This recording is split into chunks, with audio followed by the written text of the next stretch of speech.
You're listening to Mike James Rock Show with Dan and Mike.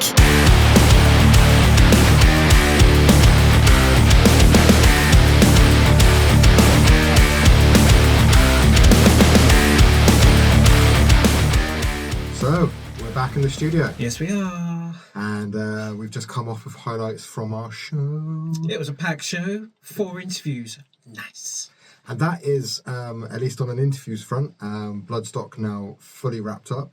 We're going to be talking a little bit about it before we move on to Reading Height in this show.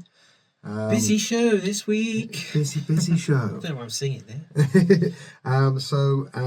One of the features that we have on our main show is obviously the EMP track of the week. And the reason why we're jumping straight into chat about that is because we actually spent the weekend having the best time in the press area with the EMP guys. Yeah. It was cool hanging out with the crew. He danced. Shh. He danced. We haven't seen the footage yet. I don't think it's been released yet. No, so we won't tell you what it's part of, but EMP got him to dance, that's all I'm saying. And it was sexy. That's all I can say. And thank you for the great response on last week's show as well.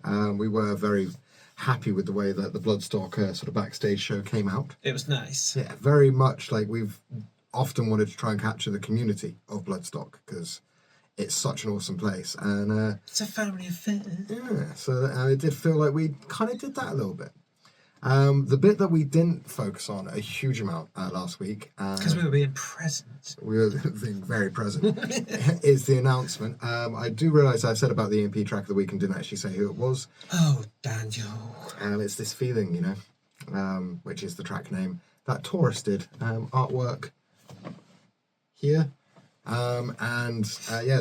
Absolutely. It was quite funny getting the Elena from EMP to introduce the track of the week last week, because her interview style is she doesn't interview on camera. She asks questions off camera and then films the response, so she never has to worry about how she comes across. So it took a good 20 minutes to psych herself up for it, and then first time, perfect. Chef's kiss. Very proud. But the bit that we did skip through last week, because it took a good 5 minutes for them to rotate through all the bands, was the fact that Bloodstock has announced, 19 bands? I think it was about, 19 bands-ish. At the point of us recording this, they have already sold out the early bird tickets. Yeah, that went 96% of the early bird tickets sold out in 24 hours. 4% in the second 24 hours. Yeah. And the reason being, I'm just going to quickly run through the names. On the main stage, you've got Trivium, Machine Head, and Gojira headlining. Yes. Looks like we're staying till Sunday night. 100%. We've got Emperor, Lacuna Coil, and Lord of the Lost in main support slots, which, I mean, we know from interviews past that Trivium's always said that how much they love Emperor. Yes. So this must be like a massive thing for them. Booked by special agreement. I reckon so. Mm. Then Black Dahlia Murder, Orange Goblin, Kubla Khan. I mean, Creeper, I can't pronounce that I one. can never pronounce it, but they're violin metal. Violin metal, and August Burns Red. Furchwoods? You can check. I'll tell you what, I'll put the listing, the poster up here for a hot sec and zoom in on the name. Well done. Thank you. It's good post edit made it look like it was done live. Yeah, right. Definitely not just referring to a green screen. Also, they've announced other bands on the Sophie stage, all their headliners. So which is wild. The Sophie stage opens on the Thursday night with Me and That Man, which is Nurgle's side project. Cool. From Behemoth. And we've had a great response when we played Me and That Man, so that's cool. First we got Cataclysm, Static X, and Obituary are the headliners. That is crazy. With supports on Friday, Saturday, Sunday from All for Metal, Breed 77, and 3 Inches of Blood. And the response that was on this was incredible. So that is Bloodstock.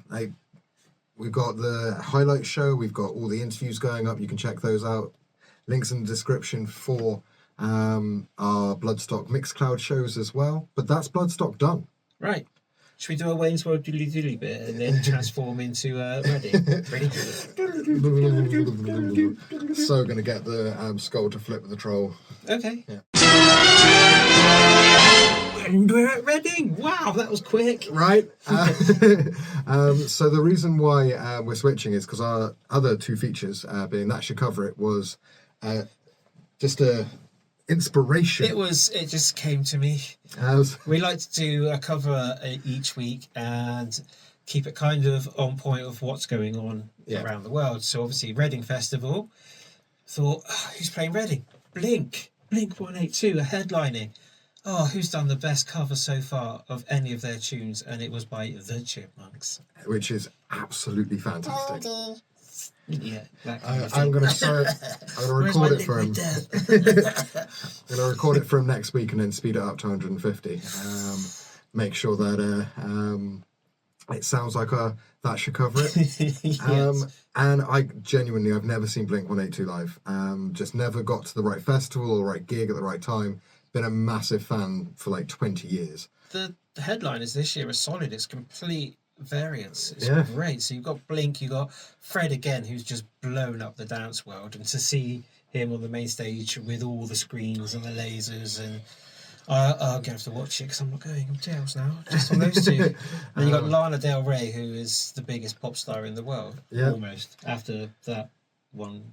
Other one, yeah. The other one that does stadiums. And then something I'm really looking forward to is Liam Gallagher. Oh man, doing largely Oasis stuff. Yeah, to be fair, I saw Liam Gallagher doing largely Oasis stuff when he was doing largely Oasis. There are so many. I mean, I know that he's gutted that he can't watch The Prodigy. And Pendulum and Skrillex. I'm looking forward to actually seeing Teddy Swims in person. Denzel Curry. Yeah. Oh, Spirit Box as well, who have just announced some tour dates for next year with Periphery. Yeah, and we actually have a fan of the show suggested PMA track that also relates to Reading. So shout out to Jack for suggesting this track to us. Oh yeah. Because we're going to play we're going to feature Tired by Bieber Doobie. Did I get it right this time? Bieber Doobie.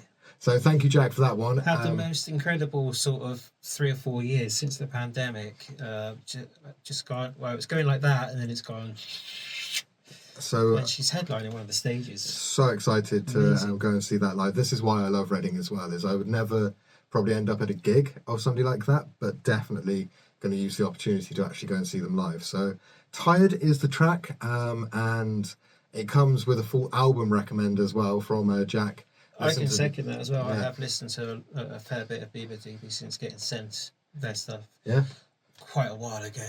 So that is our PMA or PMH track of the week. I keep getting the acronym wrong. Positive mental health. Not positive mental attitude, because. But it's both the same. I mean, yeah, it's just I like PMH better. Okay.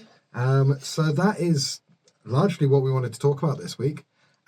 We have done Reading together in times past, and we've had, well, the sweatiest interviews I think we've ever done. Oh, I'm sure we'll be able to find a few to put on after we finish talking now. Yeah, there's ones where I do believe there's one where I pull my glasses off and my eyes are just streaming because the sweat's come in underneath. Halfway through an interview, it's like.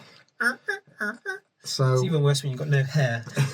Well, you've got to be careful what hat you wear, because if it's a trucker's cap, then he does end up with a bit of a pattern. Do you know what I mean? I don't know what you mean. I can't see that part of my head. So we're going to roll to some highlights to finish this show, and next week we're going to have basically the behind or backstage show of Reading. See you then.